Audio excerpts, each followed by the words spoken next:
Well, this weekend was another big one for the latest installment in the Harry Potter film series based on the award-winning books by J.K. Rowling. In Harry Potter and the Deathly Hallows Part 1, the gang is back battling Lord Voldemort, who has gained control of the Ministry of Magic.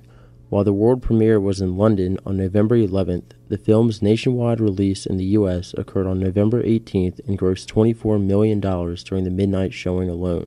I traveled to the rural town of Farmville in Southern Virginia, where students from Longwood University, as well as citizens from surrounding localities, flocked to the Sunchase Cinema 8 to get their fill of witchcraft and wizardry just before midnight on the 18th. Catherine Wright, a junior at Longwood, told me what she expected to see. I am really hoping that it follows the story. I have read some reviews online, and people have said that it's the best one so far, so I think everyone's really excited about it. I also caught up with Sunchase Cinema's head of staff, Jason Brown, who told me how things were shaping up at the theater. We are packed. 420-some people. Crowds going crazy. For Harry Potter? Yes, Harry Potter 7, I believe. Some students wished professors would cancel classes in support of the film. I feel like a lot more people would be here if they didn't have 8 a.m.s in the morning. According to Mr. Brown, Harry Potter and the Deathly Hallows was shown in a quarter of the cinema's theaters, and that meant about 420 attendees were able to share in the magic. Daniel Radcliffe reprises his role as the film's title character alongside Rupert Grint and the stunning Emma Watson.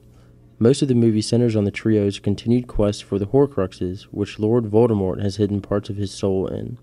The Deathly Hallows in the title refers to the three most powerful objects of the wizarding world. The series has had a profound cultural impact across the globe, as Dr. Larissa Tracy, assistant professor of medieval literature at Longwood, tells us. I think it's normalized a lot of things that some people see as alternative or taboo, particularly things like wizards and witchcraft.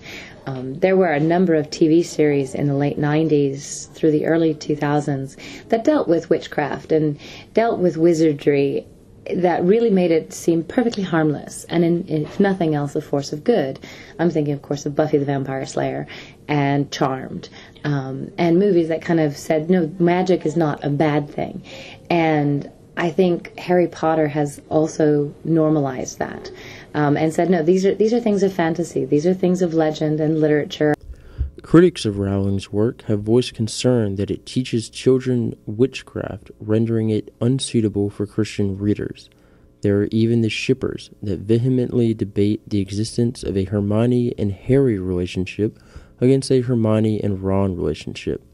The most closely scrutinized relationship, however, is that between the books and their film counterparts.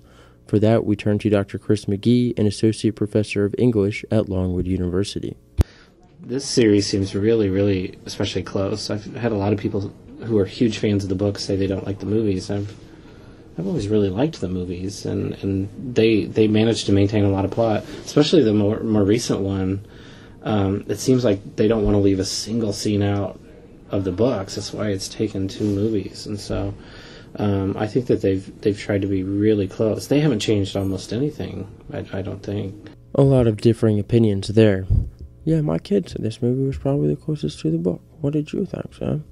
I actually saw it yesterday, Jeff, but it's been so long since I've read the books that I can't really tell you, but I'd take Dr. McGee's word for it. As for the rest of you muggles out there, have a safe and magical Wednesday. This is Sam Kizer with NPR.